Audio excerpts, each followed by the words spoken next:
చెప్పినట్టు విషపు మాటలు చెప్పినా నేనేమి వినేంత తింగరదాన్ని అయితే కాదు అని చెప్పనేసరికి, ఏంటి నేను విషపు మాటలు చెప్తున్నానా అని చెప్పాను. కానీ అవును మీరే పచ్చగా కుటుంబం ఉంటే అస్సలు చూడలేరు. ఇంట్లో వాళ్ళు ఎవరైనా సంతోషంగా ఉంటే మీకు మనసు అస్సలు ఆగదు. ఇంట్లో వాళ్ళు ఎవరొకరు ఏదో ఒక గొడవ ఏదో ఒక ప్రాబ్లం వస్తూనే ఉండాలి. అప్పుడే మీకు కడుపు నిండుగా అనిపిస్తుందని చెప్పనేసరికి, ఏ కావ్య అంటూ చెయ్యి ఎత్తడంతోనే ఇంకా చెయ్యి పట్టుకుని వెనక్కి తిప్పి రుద్రాని చంప చెల్లుమనిపిస్తుంది ధాన్యలక్ష్మి. ఏంటి నా కోడల మీద చెయ్యెత్తావు అని చెప్పనేసరికి, ఏంటి ధాన్యలక్ష్మి అని చెప్పాను. కానీ అవును మా అక్క కోడలు ఒకటి నా కోడలు ఒకటి కాదు, దుగ్గిరాలింటి కోడల మీద చెయ్యెత్తేస్తున్నావు నువ్వు. ఇంటికి వచ్చిన తర్వాత నా కోడల్ని నేను ఎలా చూసుకోవాలో నాకు తెలుసు. ఎక్కించుకుంటే నెత్తిన ఎక్కించుకుంటాను లేదా కంట్రోల్లో పెట్టుకుంటాను. నా కోడల్ని ఎలా చూసుకోవాలో నువ్వు చెప్తే నేర్చుకునేంత దాన్ని కాదు. అయినా ఇంటి ఆడపడుచు స్థానం ఇచ్చాం కదా అని ఓ పెచ్చిరేగిపోతున్నావేంటి? పేనుకి పెత్తనం ఇస్తే తలంతా గొరిగిందని. నీకు అసలు ఇంటి పెత్తనం ఎవరిచ్చారు? ఇంట్లో వాళ్ళ విషయాలు మాట్లాడమని ఎవరిచ్చారు? అనాథం తీసుకొచ్చి ఇంటి ఆడబొడిచిని చేస్తే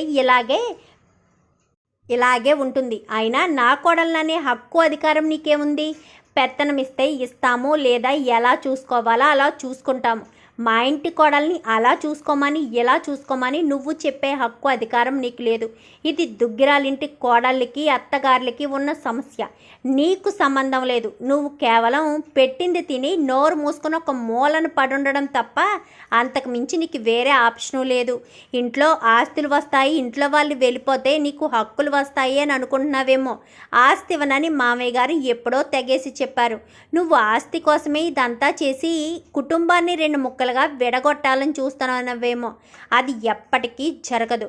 మా కుటుంబం అంతా కలిసి కట్టుగానే ఉంటుంది అంతే తప్ప ఇష్టం వచ్చినట్టు మాట్లాడితే మాత్రం అస్సలు ఊరుకోనని చెప్పనేసరికి, సరిగ్గా చెప్పో ధాన్యం, దానికి అలా చెప్తేనే అర్థమవుతుంది. ఎంత చెప్పినా కుక్క తోక వంకర అన్నట్టుగా దీని బుద్ధి ఇంతే. అప్పటికప్పుడు ఎలా ఉన్నా తర్వాత మళ్ళీ దులిపేసుకుని మళ్ళీ నోటుకొచ్చినట్టల్లా వాగుతూ ఉంటుంది అని చెప్పి, ఇంకా ప్రకాశం అనేసరికి, కరెక్ట్గా చెప్పావా ధాన్యలక్ష్మి, మన ఇంటి కోడల జోలికి వస్తుందా? దుగ్గిరాలింటి కోడల జోలికి వస్తుందా? ఇది మన ఇంటి కోడలకు ఉండవలసిన ధైర్య సాహసాలు. ఇంకొకసారి రుద్రాని మాట్లాడడానికి కూడా భయపడేటట్టు వార్నింగ్ ఇవ్వాలి అని చెప్పనేసరికి, ఏంటి వదిన నువ్వు కూడానని చెప్పాను. కానీ ఎవరై నీకు వదిన? నువ్వు ఇంటి ఆడపడుచువైతే కదా నేను నీకు వదిన అవుతాను. అత్తయ్య గారు, రుద్రాని మాత్రం ఇంట్లో ఉండడానికి వీల్లేదండి. ఎట్టి పరిస్థితుల్లో రుద్రానిని ఇంట్లో ఉండనివ్వద్దు. ఇంట్లోంచి బయటికి గెంటేయండి. రుద్రాని కనుక ఇంట్లో ఉంటే ఎవరు కూడా సంతోషంగా కాపురాలు చేసుకోలేరు, సంతోషంగా ఉండలేరు. అంతా రుద్రానియే చేస్తుంది. ఎవరిని విడగొట్టాలన్నా ఎవరిని ఏం చేయాలన్నా కానీ రుద్రానియే చేస్తుంది అని చెప్పి, ఇంకా